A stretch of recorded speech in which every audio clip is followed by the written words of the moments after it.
supposed to feel.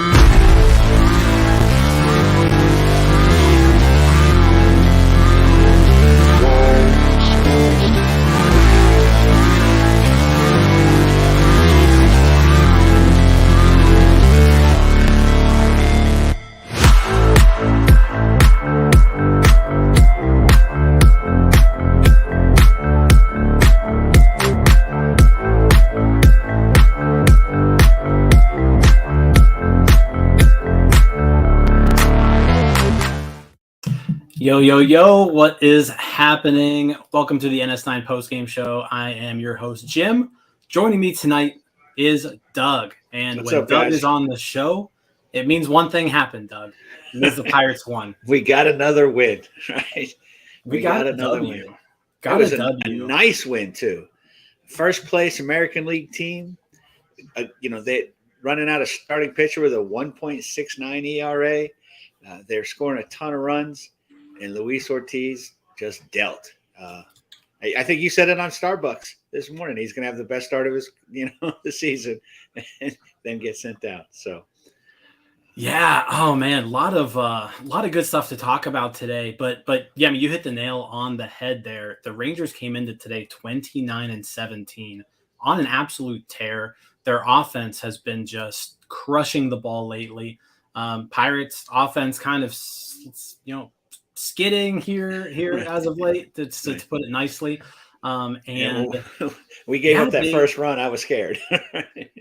gave up the run there in the sixth. That was Ortiz's first run he gave up. But we'll get to Ortiz. Just an outstanding start from Ortiz. But this is a big win. It's a home win against a team that, quite frankly, is better than the Pittsburgh Pirates. Right. So it's nice to take this first game.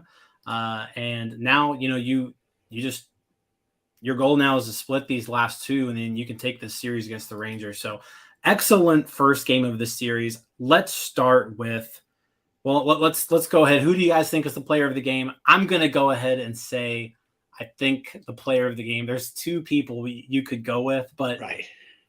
Gosh, let's talk about Luis Ortiz. Third start of the season. He picks up his first win of his career. 7 2/3 innings, 5 hits, 2 runs, 2 walks, 4 strikeouts.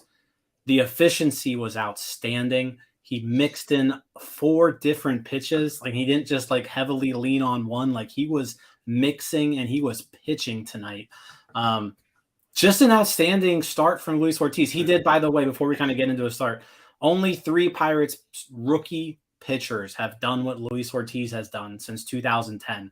And that is Jameson Taillon, Trevor Williams, and Luis Ortiz now. Only 3 starting pitchers in the last 13 years to go as deep into a ball game as he did today. So, yeah, Luis Ortiz. Yeah. I mean, your thoughts on it? He was terrific. I mean, he started right out just going after hitters. They didn't need a pitch clock tonight because, he was getting the ball and just firing it. It was really fun to watch, kept you engaged, kept the hitters off balance. He was just attacking. He wasn't trying to nibble. He had the fourth inning, I think he threw 3 pitches. Or 4 pitches to get 3 out. He had a bunch of innings like that. Yeah, it was just 4, 5, 6 pitch innings. You're like, wait, it's 51 pitches through 5. It's 61 pitches through 6. It's like, it was just beautiful. It's the start we've been waiting for since last year. It's the kind of starts that last year the discussion was, wow, if he's for real, this rebuild just takes a step forward. And then he comes up this year and he struggles. And boy, he looked good tonight, though. You feel, chances are he's going back down, and I wouldn't argue that as strong as Bucko Mike is already. But he's something to look forward to, and you feel much better now. Okay, even if he gets sent down, it's like, all right, against a really good hitting lineup, maybe the best hitting lineup in baseball right now, arguably. Yep. He dominated them. It wasn't close. After he got the big lead, he kind of, maybe lost a little focus. But man, what a nice, outstanding effort.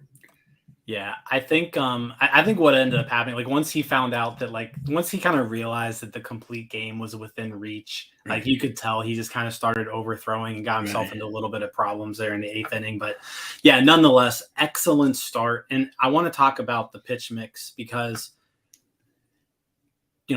so many people, Luis Ortiz needs a third pitch. Luis Ortiz needs the third pitch. Luis Ortiz needs the third pitch. He threw 4 pitches today.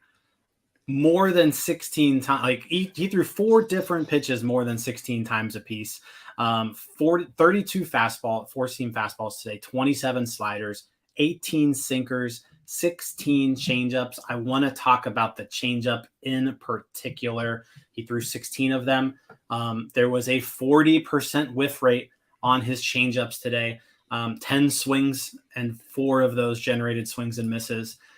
In particular, Corey Seager, he kind of peppered Corey Seager with some really nice changeups. Yes, it was really nice to see because I mean you're talking about Corey Seager, who I believe has won an MVP award. I mean, I could be wrong, but if he hasn't won an MVP award, he was like top 3 or 4. Yeah, at one point. Rookie of the year, I think. Right? Yeah. But whatever. Overall, a really good player, really good baseball player, and Luis Ortiz attacked him.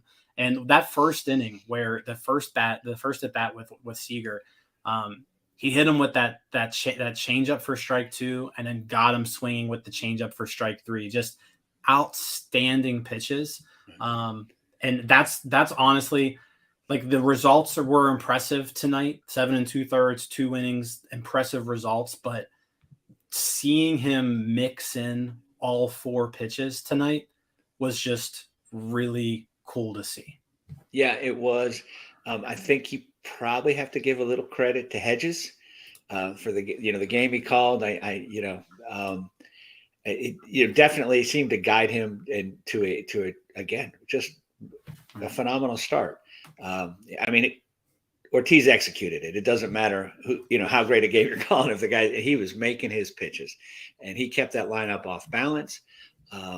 It was fun to see. The team fielded well behind him.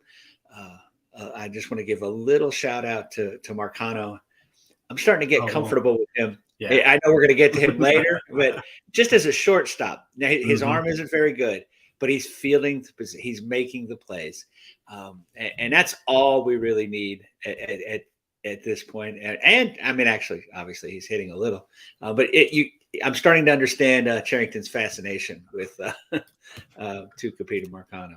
I will say this, when it comes to a shortstop and defense, right, you really you have to make the routine plays. And the Pirates have gone basically this entire season without someone who can do that until we've started seeing Tucupita Marcano there now. So, I mean, Marcano is making the routine plays at shortstop. He's making some plays that are also, plus defensive plays. Yeah, he's not going to wow anybody with his glove. He's not going to win any Gold Glove awards. The arm, like you mentioned, not great, but he is providing some much needed, even though it's been a small sample size, he's providing some much needed stability at that shortstop position that the team has severely been lacking since O'Neal Cruz went down. Absolutely. We again, the routine play has been our bugaboo. We've seen some guys make spectacular plays deep in the hole, that sort of thing, but just easy grounders right to them. They don't they don't always field him effectively. Yeah. Also, I think if he can continue to do this allows us to DFA Owings and maybe get another bat up here, which would be I don't know who, I don't know I don't know where from. There, Doug? I can't think of anybody off the top of my head, but it would be nice to. I mean, Marcano seems to play the position as well as Owings, and perhaps better. And obviously it offers, more plus side on the at bat. So, no, I'm with you 100% there. Defense was pretty solid today. Especially after the game we saw yesterday, where there were 3 errors and 5 wild pitches. Right. Seeing a game where it wasn't as sloppy as yesterday. There were still some sloppy things that happened, but none of them were to the extent of what we saw last night. So, but yeah, back to Ortiz. Wireless scrapes here.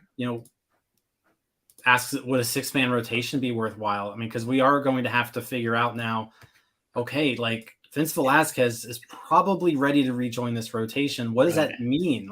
I don't know if there's anyone in this rotation who you can say you no longer belong here. No, absolutely not. It's a tough call. Mm-hmm. It's interesting that on May 22nd, we are sort of missing the defense of O'Neal Cruz and the pitching of Vinny Velasquez. So I don't think I had that on my bingo card, but we want Velasquez back. The 6-man rotation, I don't think the Pirates, for 3 years, I think we said, it looks like the Pirates might consider a 6-man, and they never have. It doesn't seem that's something they want to do. I certainly don't want Mitch Keller pitching less. That's right there. Yeah. And that's what you're doing when you have a 6-man rotation. Everybody just pitches less. Yeah. So it's like, do we really want that? Right. Yeah. I there's pluses to it. But I'm to the thinking here that you don't go with a 6-man rotation. If it were me and this was my ball club, Oviedo or Ortiz, may go to the bullpen, right? And then you kind of have them waiting there to come back and start if you need them. But I think what's going to happen is Ortiz is going to go to AAA. Like I would imagine they'll send Ortiz back to AAA until at least the trade deadline when one of these pitchers gets dealt, and then he rejoins the team or another injury happens. I think they're going to probably try to, manipulate that service time a little bit more too with Ortiz. It's something that I don't really want to bring it up after a performance like this, but that's a thing that they're going to do. It's what they do. I mean, there's we're witnessing it with a AAA catcher, a AA catcher, and But if this was Luis Ortiz's last start in the majors for some time, hell of a job. He proved that, he belongs. He's not somebody who, when you call upon him when he's needed, that he just absolutely shouldn't be there. Like he showed today that upside that scouts, fans, the team, everyone kind of just glows about. Right. Yep. Yeah, he's. I feel much better about him coming up to make a spot start than Jared Eichhoff or some of the stuff that we ran out last year. Yeah, it's tough. This is Dwayne Underwood Jr. bullpen games. Yeah. I mean, this is the problem when a good problem when you have multiple players producing. So it's not everybody can play, but as they always say, these things tend to work themselves out. Roansy might need a little rest, or there's you can skip him in the rotation just one time or that sort of thing. So there'll be ways to get him back up here. But yes, I mean, given our service time manipulation, he's most likely going back for a little while. And like you said, it'll seem more likely to see him in early August. Yep. I tend to agree with you there. Holderman came in, kind of cleaned everything up there in the 8th with a 101 mile an hour sinker to strike out. Who was that against? Even that was it was Seager. Struck out Seager with 101. Yeah. Rough day for Corey Seager. Yeah. 101 mile an hour sinker from Holderman gets Seager. He did have the sacrifice fly, I think, but beyond that, it was a rough day. That's correct. Yep. Bednar comes in the 9th, just kind of finish off the pitching before we switch over to the offense. But Bednar comes in on the 9th. Not a save situation, 4-run lead. First time really in a while he gets knocked around a little bit. Gives up a hit, gives up a home run, but strikes out 2 batters. And that's the perfect situation for it to happen, right? Yeah. You didn't want to see that with a 1-run lead. So he came in. He probably wasn't as locked in. He knows he's not giving up 4 runs. He's obviously that supremely confident in himself.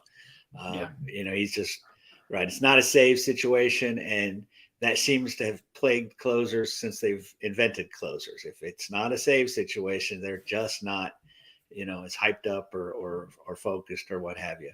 But no harm, no foul. He wasn't going to pitch with a 0.51 ERA all year, and this is the perfect time to regress a little. So.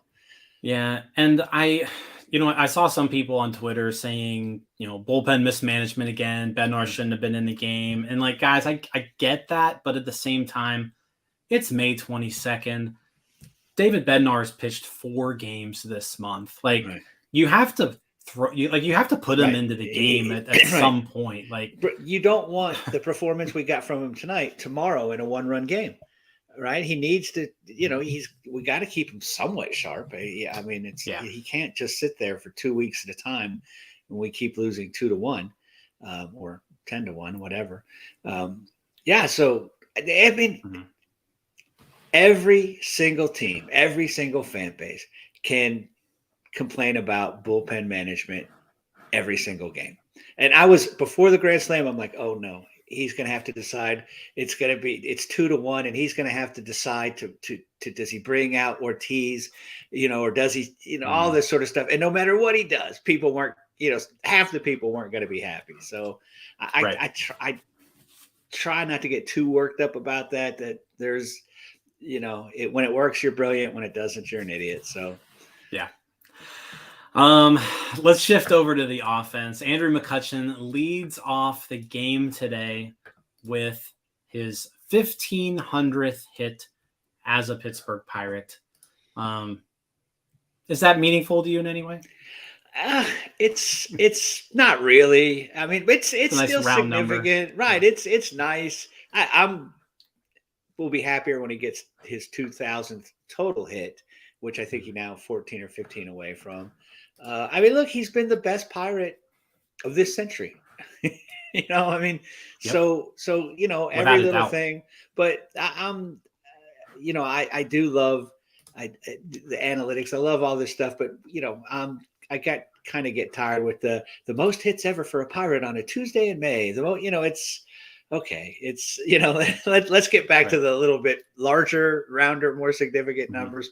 But hey, it's great. I think what they said, only 9 other Pirates have done that. And when you think of this team's history, you think of we probably have that many Hall of Fame hitters, right? I mean, been around a while. Yeah. Yeah. I mean, a lot of guys have come through and been really good for this team as hitters in the past. And to have some of those kind of numbers, and it seems like he's going to keep adding on. And it would just be fantastic, if he finishes the year with, 1,700. Yeah. Yeah. 1,986 career hits now for Andrew McCutchen. So he is 14 hits away from 2,000. He is 6 home runs away from 300 in that category. He's 3 doubles away from 400 career doubles. So a lot of, and he's way ahead of where I thought he'd be chasing these. I was really concerned that it's going to be September and he needs, 2 more home runs or something, because he starts out slow normally. He has started out great. And if he has a nice June, like he almost always does, he could get some of these numbers, start knocking them off or at least getting darn close to them. So, yeah. No, he had 2 more hits today out of the leadoff spot, stole a base. He did have that, base running blunder in the first inning where runners on the corners, 2 outs, Sawinski breaks for second. I don't know if McCutchen just didn't know that play was on or what, but McCutchen just kind of stood there in no man's land for a while. I know. It was a terrible start to the game because you're just like, what are we doing? Here we go again. Here we go. How are we going to run ourselves out of innings again? And, it's one thing when it's G1 Bay, right? We're a little frustrated, but when Andrew McCutchen, if Reynolds would have been thrown out on that play, I was like, oh, no, please let him be safe. We can't have another out at home plate. Yep. Let's see here. As far as the rest of the offense goes, they opened up the scoring in the second inning. Brian Hayes led off the inning with a double, pulled a ball left field over Robbie Grossman's head. Grossman didn't necessarily get a great jump on it or take a very good route to the ball. He was like Magellan out there a little bit. But Hayes starts off the inning with a double. Connor Joe hits him in with a ground ball to short that Hayes Marcano moved him to third, which that's when we've been effective offensively this year. It's that kind of stuff because we're not a great power hitting team, and we have to string hits together. We have to and have productive outs. And for most of May, we haven't done that. So that was nice to see. Yeah. Outside of that, the offense was pretty quiet until the seventh inning. Again, I think, let's see, that was Brian Reynolds kind of got things started. Brian Reynolds got a hit. Jack Sawinski walked to bring Carlos Santana to the plate. And this was all with 2 outs, wasn't it? This was all with 2 outs. The whole inning was with 2 outs. Yeah. Santana comes to the plate, sneaks a ball through that 3-4 hole on the right side of the infield. Adolis Garcia, by the way, absolute cannon out there in right field. What a throw. delivers just a cannon shot to Jonah Heim catching. But after some replay, the umpire called Brian Reynolds out at the plate, but after watching replay, Pirates challenged it. His foot did barely sneak in there. So he was safe, but whew, man, he should not have been that close. Yeah, he was safe. And that gave the Pirates a 2-1 lead there in the 7th inning. And then from that point forward, Hayes gets on, loads the bases for Tuca Pita Marcano. Doug, I like to call him Tuke, as Cody would say. And Tuca Pita Marcano launches his first career grand slam. And I mean, at that point, it's still only the 7th inning, but kind of puts the game out of reach. 6-1 with the way Ortiz was pitching. And, like I said, worst case scenario, if you went to the bullpen, you were going to your 2 best relievers. So, yeah. So let's talk about Marcano. Tuca Pita Marcano, 2 for 3 today, a walk. You mentioned the 1 out that he did have. He moved Hayes over to third. He gets the grand slam, 4 RBIs. His slash line on the year, he's now up to 268. He's got a 350 on base percentage, a 437 slugging percentage. Where has this Tuca Pita Marcano come from, Doug? Right. Well, I think it's the Tuca Pita Marcano that Ben Cherington has been waiting for, right? I mean, he we've all, I think we've mocked that trade a lot, right? Or at least not that, just that, that he went for him twice, that he just had to have him.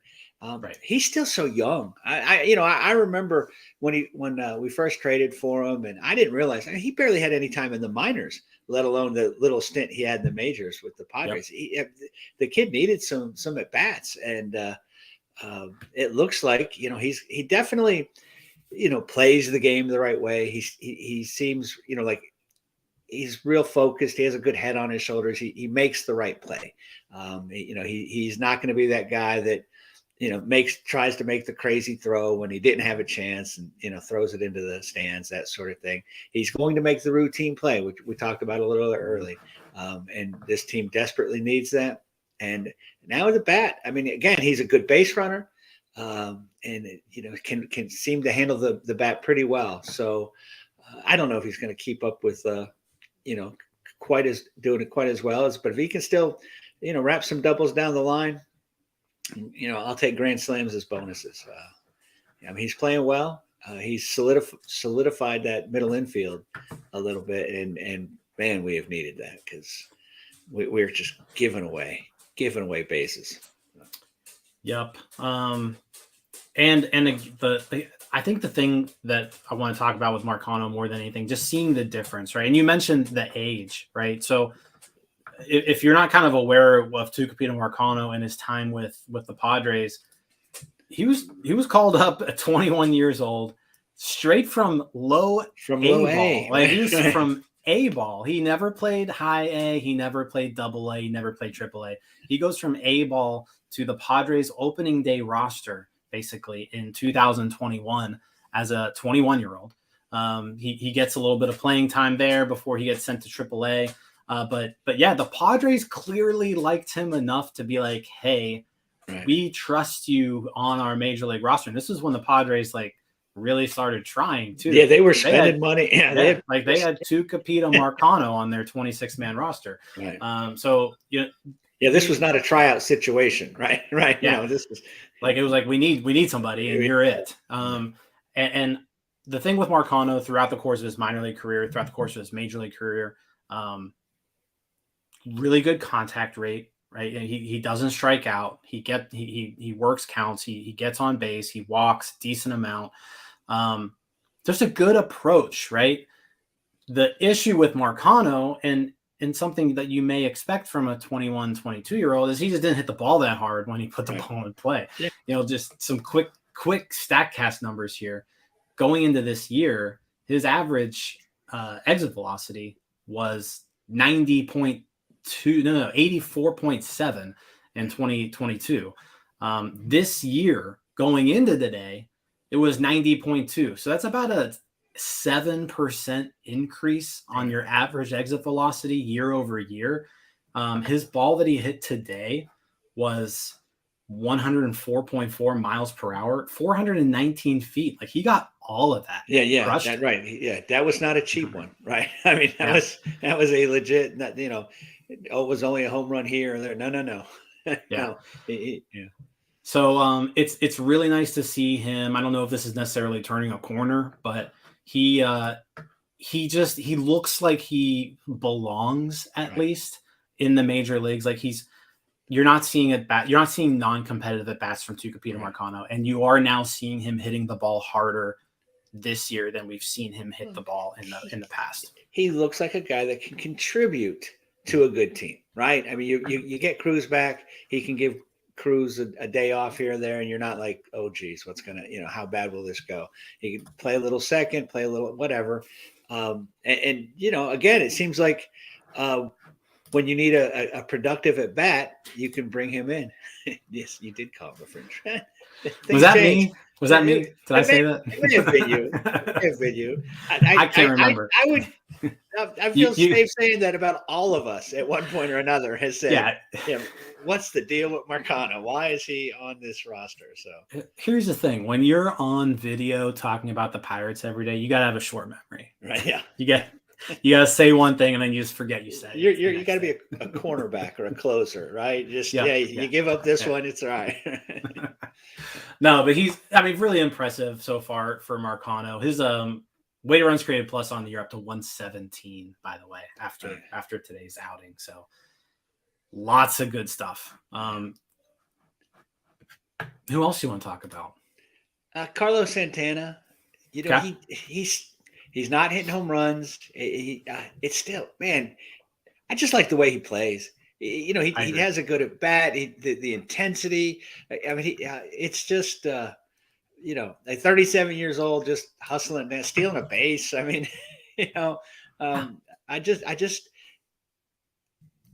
knew he was a good player. You know what I'm saying? I just didn't appreciate, again, all these little things that he seems to bring. And hopefully the power will pick up. He's definitely due. I think he's in the longest stretch of his career without a home run. But again, just a good at bat every time. And, for so long, we've not seen a lot of that. So it's so refreshing to know that, all right, this guy's going to come up and he's again, the non-competitive at bat. He's not going to do that. Yeah. And when it's crunch time, he's not shy. He's not scared. So there's a reason why the guy's been in the major leagues for 14 years. Yeah. And he basically plays a full season every year. Like the guy's kind of like an Iron Man, like a modern day Lou Gehrig, Doug. Yeah. He's been not necessarily like that, but like for modern day baseball. For modern day baseball, right? He is. He goes out there almost every day. He's played over 155 games, 1, 2, 3, 4, 5, 6, 7, 8 times in his career. Like the dude just he plays baseball as somebody you can count on. He's provided some really good stability at first base for this team. Defensive first baseman. Another what is that? Very refreshing change, because I can't remember the last full time. We've had some guys that could play it once in a while that were good defensively, but was Adam LaRoche the last decent defensive first baseman we had? That was a long time ago. So it's nice. It's he plays hard, he plays smart. I get the feeling that it seems like the leadership qualities are real, and it'd be nice to get him a little more rest here and there. Maybe you could bring up, I don't know, somebody from Louisville or from Indianapolis who went to Louisville. That's who can play some right field, maybe a DH once in a while. And there's somebody out there, but no, 4 defensive runs saved on the year for Carlos Santana so far. So just solid job defensively. The offense hasn't quite been there that you'd hope it to be, but like you mentioned, he's giving you professional at bats. He's not. Right. He's doing little things here and there when needed. Like everybody in the comments here, I have been a very big fan of the Carlos Santana edition thus far, even though the production isn't necessarily where you want it to be. No, not yet. Hopefully it'll get there. Yeah.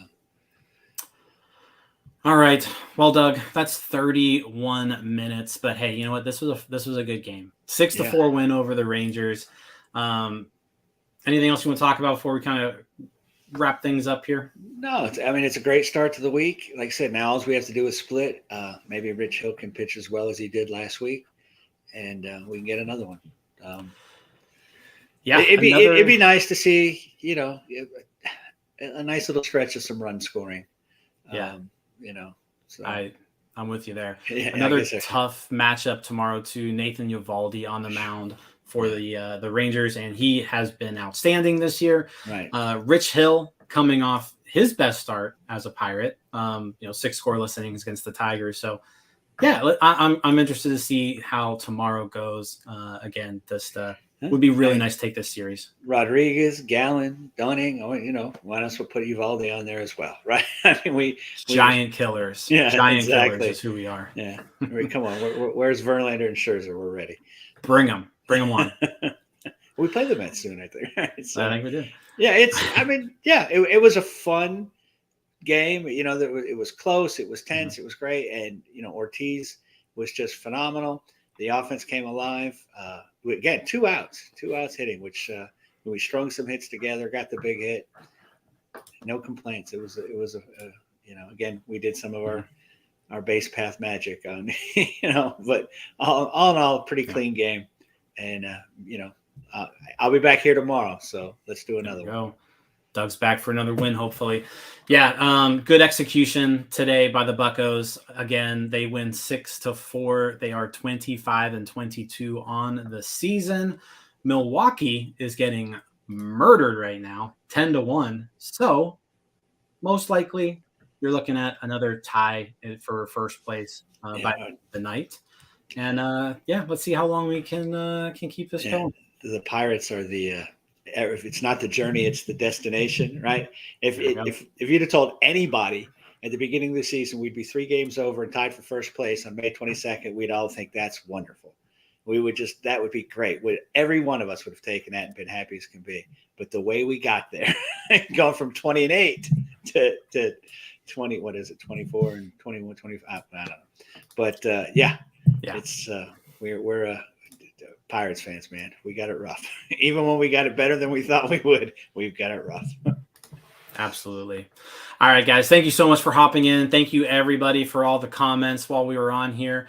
We'll be back tomorrow with another post-game show. Again, Pirates win 6-4. See you guys later. See you guys tomorrow night. Hey, you all. Thank you for watching. I know we try to provide the most entertaining content that we can, and we'd love to spread it to as many people as possible. So I know it doesn't seem like a lot, but if you could take the 5 seconds to like this video and subscribe to the page, it helps out so much more than you know. Thank you, and let's go Bucks.